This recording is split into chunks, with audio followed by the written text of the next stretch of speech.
सूर्य उगवल्याशिवाय दिवस सुरू होत नाही, तसं गुरु आशीर्वादाशिवाय शिष्याची वाटचाल सुरू होत नाही. त्याचं आयुष्य पुढे सरकूच शकत नाही. म्हणून तर योग्य वेळी तुझ्या भेटीला आलो. गुरु भेटी होता चित्त स्थिर होय, तळमळ जाय मनाची ते. आत्ता कुठे माझी तळमळ शांत झाली. तुमच्या भेटीनं इतका आनंद झालाय की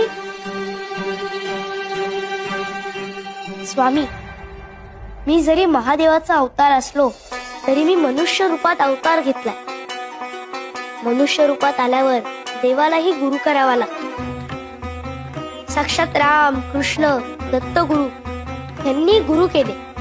ते गुरुला शरण गेले. मलाही माझ्या गुरूंना शरण जायचं. मनाची ते शांती होता पाय धरी, दंडवत करी वेळोवेळा. वेळोवेळा गुरुसी करी नमस्कार, बोलत सखया तारा स्वामी. तारा स्वामी मज भवाचे सागरी, व्हावे कर्णधारी मज लागी. मज लागी गुरु तुमचा आधार, ओस चराचर तुम्हा